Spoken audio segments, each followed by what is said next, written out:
Hey, I'm Rachel with Rural Mobility, and we're telling stories around accessibility to show how we all benefit from having accurate information and how we all benefit from inclusive design, whether or not disability affects us directly. Today, I'm here with my friend Lindsay. Lindsay, thanks for being here.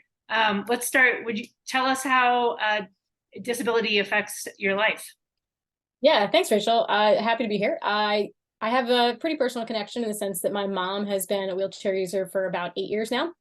She has neuropathy in her feet and has a issue with her spinal cord that wasn't able to be repaired surgically, and so it's been pretty life altering and pretty dynamic changing for my small nuclear family, and it's led to a lot of sort of missed opportunities, shall we say?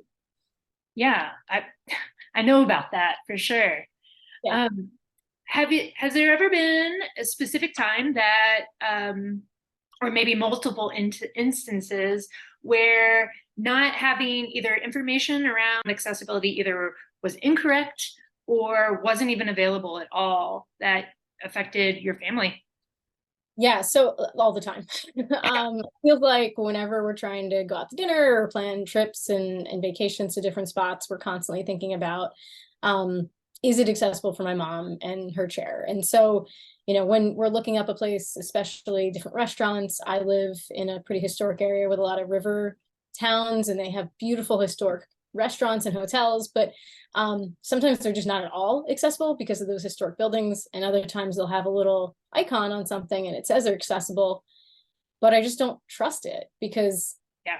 what is accessible for one person isn't accessible for someone else, whether it's the type of disability or the use of a wheelchair that's a power wheelchair and it's a different size than maybe what my mom uses, or any of those things, right? And so we've sort of found that we have to recon.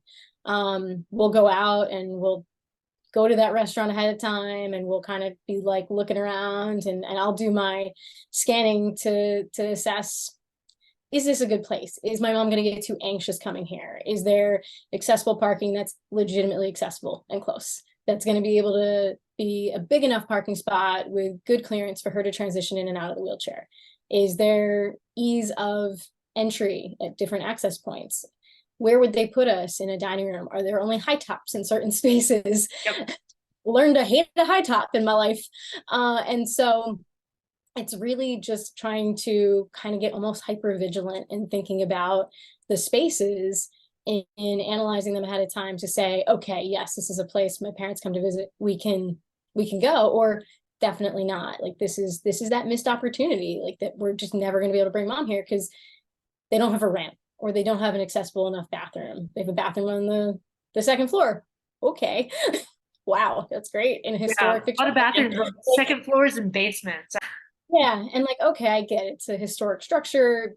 You get different passes when it comes to ADA, but it's frustrating. And so it's really led to us to sort of say, we'll get taken or we'll make something, which is fine. But at a lot of times it does mean that we're not venturing out. We're not going to some of those nice restaurants because we just don't want to have those awkward encounters, interactions. And I don't want my mom to feel anxious and then not be able to enjoy dinner. Yeah, absolutely. I mean, it takes away from the entire experience altogether. I know for myself, at times it's just easier to avoid a potential situation by not going altogether. Yeah, you touched on something great that was that some of that pushback of being grandfathered in from historic buildings. And while we can say like, yeah, I understand that it feels like a pretty cheap excuse. You get it so quickly. Businesses could be like quick to be defensive. When I've seen lots of historic structures build, either through elevators, lifts, ramps, just like really beautiful. It's been an opportunity for beautiful inclusive design. And I know it can be done. So Yeah. getting that quick pushback is so frustrating. And I know it's an expense for the business owners, but you're limiting your customer base. Yeah, right. It's There's just such an ableist view to limit your customer base in that way.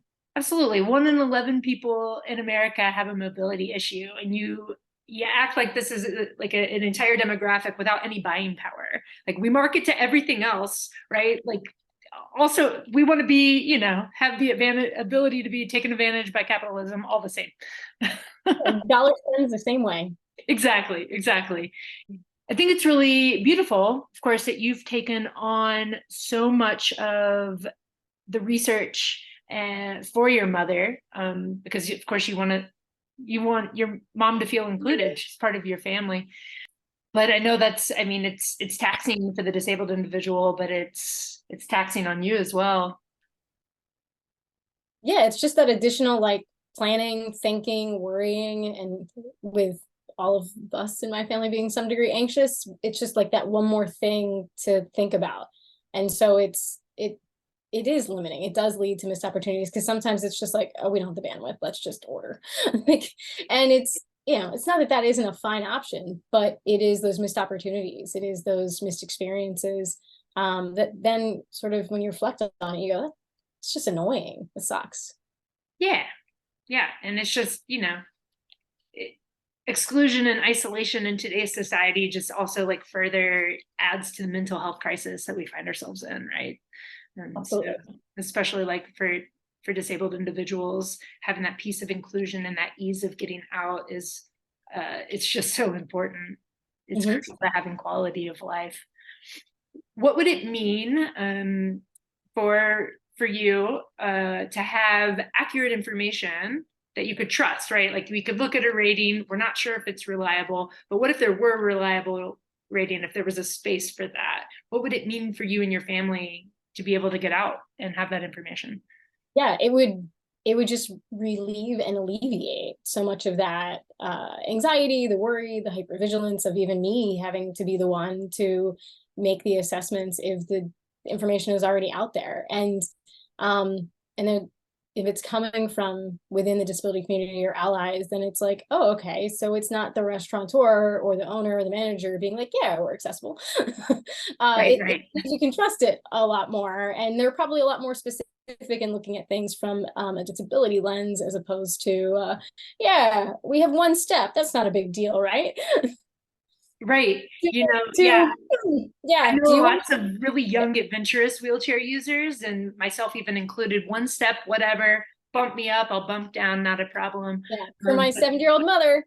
Mm. yeah, I would not expect her to, yeah, have that same sense of I don't care and about those issues, right? I'll do it, but it's the, you know, indignation sometimes of having to be pushed over the step that then it's like, Right, there's a dignity piece there. There's you go from being fully independent in a chair to needing help, or a lot of times maybe people jump in and then give you more help than you yeah, wanted, and or it brings more attention to you exactly. in a public setting.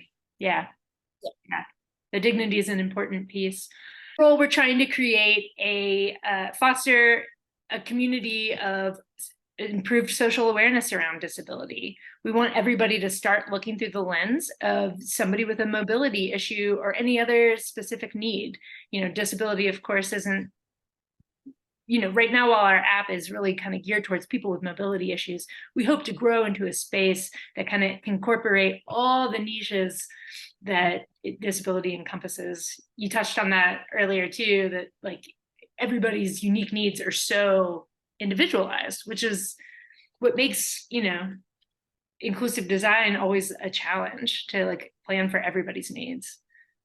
Absolutely. It Yeah. would be great to have something to turn to though, to take the concern away, to take the like unease or the just unknowingness away of, yeah, entryway, easy ramp, restroom, like ample accessibility, like, you know, just that knowledge before you go somewhere. It's a game changer. No. Thank you so much for taking the time to tell your story with me today. And I hope that we like continue just having these conversations and showing people that disability really affects all of us. It truly does. And yeah, it's been a pleasure. Thanks for chatting with me. Awesome. Thank